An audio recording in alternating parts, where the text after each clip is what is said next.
Hello and welcome back. This is Dawn with another video for Picket Fence Studios. They just had a new release and I was immediately drawn to this stamp set, The Right Boot. I love the contrast, the juxtaposition of something hard with something soft and feminine. So of course I went right for this. And there's also some very empowering sentiments included in this set, so I was drawn to it. And today we are going to get inky. We're going to have a creative play session. I didn't really know where I was going when I started, other than I knew that I wanted to create some dimension on this image. So we're going to be working with some distress watercolor cardstock and some spray stains to first create a background here. I've grabbed the speckled egg, pumice stone, and tattered rose spray stains, and I'm going to create an inky background. So I've laid down my craft mat and I'm going to start by spraying my stains here onto the mat. I'm starting with pumice stone and a little bit of speckled egg. I know these two mixed together aren't going to make mud, so I'm going to start with those. I put down 2 squirts of each. Then I'm going to spray this with a little bit of water. And then I'm also going to spray my cardstock here. I want this to be very light. I don't want it to be too intense because I am going to be stamping directly on this background. So I'll just go ahead and start dipping this in. You can see here I didn't have quite enough water on the paper, but that's okay. I can go ahead and start spraying this and moving that ink around. And I'll continue doing this until I get the background to something that I like. Again, I want to keep it pretty light. I'm going to be watercoloring over this with some distress inks. And this is just to add a little bit of variation and a little bit of grunge to the background. Again, I'll add more water, dip this in again for another layer. I dried in between so that these would layer on top of each other rather than continue to mix and make mud. I still wanted to be able to see that speckled egg and that pumice stone separately. And then once I have this layer done, I'm going to clean up my mat and I'm going to add a little bit of tattered rose. Now, by doing it this way, that tattered rose is going to layer on top of the other colors instead of mixing with them, and I'll get clear definition of that tattered rose. I'll be able to see it. And like I previously mentioned, I didn't really have a plan going in. This was more of a creative play session. So once I'm done with this one, I'm going to go ahead and create another one so that I'll have a couple options. I'm going to set this one aside, clean up my mess, and I'm going to do one this time with more of just some speckled egg as a base. So I'm going to spray that, spray some water, and then just start picking this up. Again, dry that down in between layers. And then I can start layering on another layer of that speckled egg. This is just going to give me some darker areas of the speckled egg along with some more washed out areas. Then I'm going to take the pumice stone and I used the nozzle to just flick some bits onto my mat here, and then I'm going to start picking those up. Anywhere that it's too intense, I can use a little more water to kind of soften those out a little bit, but I do want to leave a couple of them a little darker. Now I do end up liking this background better in the end. I like how it has a little more open area, so it's not so much color. It's on the lighter side, and this is going to work out well for our finished card.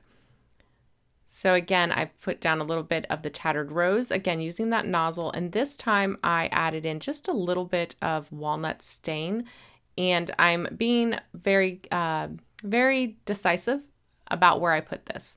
So a little bit on the edges and then a couple little deep speckles scattered throughout. So this is going to add that contrast to the background, but still keep an overall light background. Bringing in that walnut stain is also going to help harmonize the background with our boot, because our boot is going to be brown. Okay, so I decided that I liked the second background better. I'm going to go ahead and stamp my imagery now.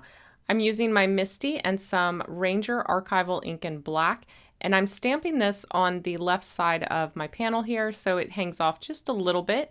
And the reason I'm using the archival ink is because it is waterproof, and I'm going to be doing some watercoloring with distress ink. This is a technique I used to do all the time, but it's been quite a while since I did it, so I thought I'd revisit that in this little session here. All right, so I went ahead and stamped both of the background panels, and then I stamped 2 additional images here just on clean watercolor cardstock. So originally I thought I was going to create at least 2 cards, one kind of vintagey card and then one very clean card. That's not what we ultimately did, as you can see. I got an idea about halfway through, which a lot of the times when I'm creating these types of cards, that's how they happen. It's not a very linear process. It's more of an exploration. One idea will give me another idea, and then they kind of circle back around. That's what I love so much about these types of cards, is because I don't have a grand plan, and they form very organically. Okay, so for the watercoloring, I've just squished out a couple of distress inks onto my glass mat here. For the boot, I'm going to use a mix of brushed corduroy and walnut stain. This is going to give me a nice mix of browns. They're both a warmer brown, but the walnut stain is cooler, much cooler than the brushed corduroy. So this is just going to give me a nice mix of warm and cools in this boot. And I'm going to do this very quickly, very, I don't want to say sloppily, because I'm not being sloppy per se. I'm staying within the lines, but I am not concentrating on getting perfect blends, perfect shadows. In fact, I want this to look a little more like color that's been built up versus color that has smooth gradations. So I'm, again, very, very quick, very easy to do. And it was around this time, as I'm coloring the image, I start to notice that you've got a layer of flowers in the background. Then we've got the boot with flowers inside of it, and then we've got florals on top of the boot. And I was like, oh, this is the perfect type of image to color multiple times and cut out pieces and build them to make a dimensional image. So what I decided to do was paint this 3 times. I'm going to have this level here, which is going to be the background, and it's going to have the flowers that are behind the boot. Then I'm going to paint another one, and that's going to be the boot itself with the flowers inside and the flowers in front. And then I'm going to paint it one more time.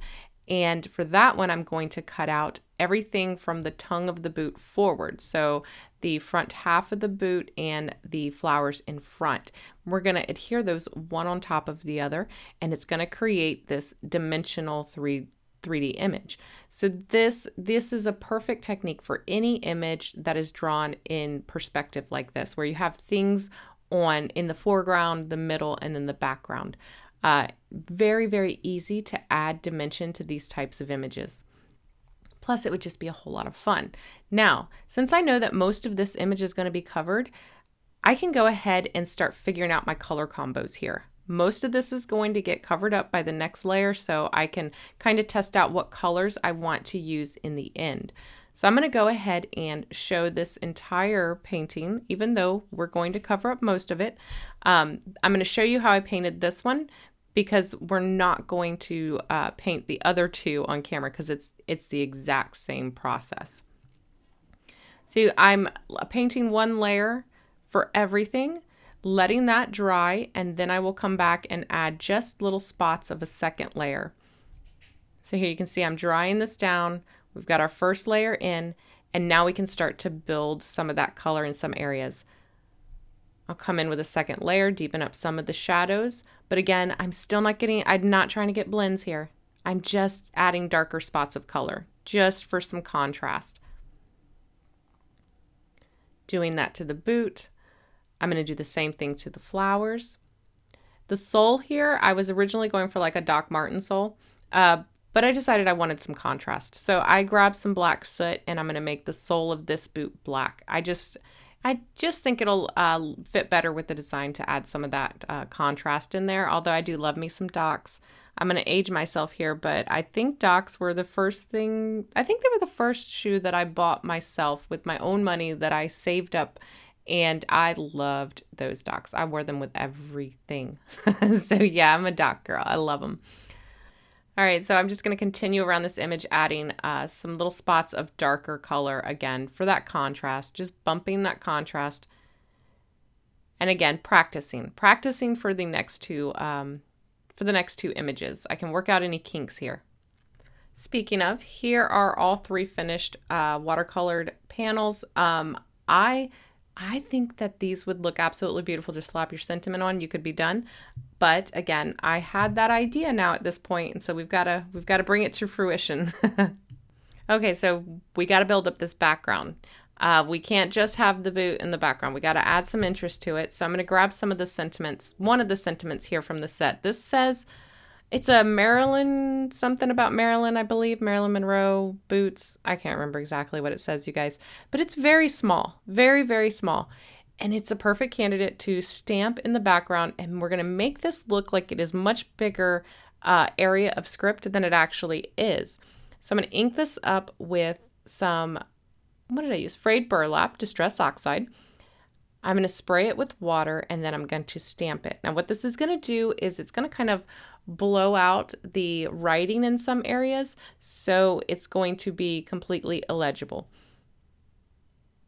So I'm going to use a little piece of paper towel to cover up my boot image here, and then I'm going to stamp this in a couple different spots. Now, like I mentioned earlier, when I do this type of card, it's very organic. It kind of just starts taking shape. Not a huge real plan. Originally, I was like, okay, I'm going to stamp this in 3 spots in a visual triangle-ish, but it was a little bit small. The script it's just a little bit of a small of an area. So I was like, okay, let me see if I can make this look like a larger script stamp. And if I ink it up unevenly and I spray water on it and I extend the stamping, you won't be able to read it. You will just know that it looks like some tiny little script back there. So you can see here, I am stamping beside, I'm going over, I sprayed a little water on it. I'm using a brush now to kind of blow out some of the writing so that it looks like maybe water was spilled on it. Just making it to where you can't tell that it is the same 4 tiny lines of script stamped over and over and over. So here we go. I'll use that paper towel to cover up anything that I don't want to stamp over. This is just the residual ink that's left on the stamp at this point. I haven't re-inked it. I'll stamp that, grab my wet paintbrush, kind of move that ink around a little bit. I'm going to do it again. I think one time I even stamped this upside down, you guys. Upside down. You can't even tell. So there we go. I'm going to stamp it again in between those to bridge that. Now we're starting to look like it's part of a larger script stamp. Again, I still have not re-inked this, you guys. So you've got areas that are very light and faint. You've got areas that are more heavy in color. And then you've got areas that are completely blown out with water. All right, so that looks much more interesting now. I went ahead and dried it and then trimmed it down a little bit more than 1/4 of an inch all the way around. I didn't really measure, you guys. But I'm going to put that to the side, and now it's time to do our fussy cutting. And I'm going to save you guys the torture. And I'm going to do that off camera. And now it's time to just start assembling our card. So here you can see I've got my pieces cut. I've got the first layer here, which is the boot itself, and then 1 layer of flowers. So that's going to lay right on top. It's going to leave that greenery there in the background. And then I've cut the front of the boot here with the flowers in the front of the boot, and that's going to lay on top just like that. But first, we need to add some details. I wanted to add a little bit of texture. So for that, I'm going to use a embossing pen and then a little bit of Distress Glaze. So I've got the Distress embossing pen here, and I'm just going to go over the areas of this image that have the shadow detail drawn in. So here on the sole, I'm going to go ahead and just kind of sketch that in right here where the boot meets the sole. And then I'm going to use some Distress embossing glaze and hickory smoke over those areas. So I'm just going to sprinkle that everywhere that I added the embossing pen, knock off the excess, and then use my heat tool to melt that. Now the Distress embossing glaze is a translucent embossing powder, so it allows some of the color from underneath to show through. And it just adds this fun little detail and texture to the image overall. So I'm going to go ahead and do the same thing to other areas of the image here, including the flowers and the leaves and some of the boot itself. Okay, so off camera, I went ahead and added some very messy stitching around the perimeter of my panel there and mounted that to a craft panel that was just about 1/8 of an inch bigger all the way around. And I also stamped my sentiment, the one that says, all you will ever need is caffeine, confidence, and the right pair of boots. Again, this set has a lot of cute little sentiments in it, a lot of little empowering sentiments. So I really, really enjoyed playing with this set. I did stamp that in archival ink on a scrap piece of watercolor cardstock because I'm going to distress that just a little bit, so I needed that ink to be waterproof. And now I am assembling my boot. I'm using a low profile foam tape here, and you don't have to go crazy, just enough to keep it stable so there's no spots that will sag or dip. Press that into place, lining it up right over the background image, and then do the same thing with the top layer. So again, a little bit of foam there, and then just push that right into place. So we're going to end up with this beautiful little 3D image with a little bit of height between each layer, and then we've got all that gorgeous texture from the embossing glaze as well. Now I had this little piece of greenery left over where I trimmed it from one of the images of the boot there. I'm going to add this over on the right side just to balance this a little bit. So I'm going to glue that directly to the card base. I'm going to grab a little bit of liquid adhesive, just apply that to the back, and then adhere that in place. Now we need to grunge up that sentiment a little bit. I'm using my fingernail here just to kind of rough up the edges of this. And then to just distress the background a little bit, we're going to use that speckled egg again. I'm opening up that spray stain, put a little bit on my glass mat, grab a wet paintbrush. Then I'm just going to dab this a little bit here and there along the background. I don't want to make this too dirty. I do want it to be brighter so that it stands out because it is the sentiment.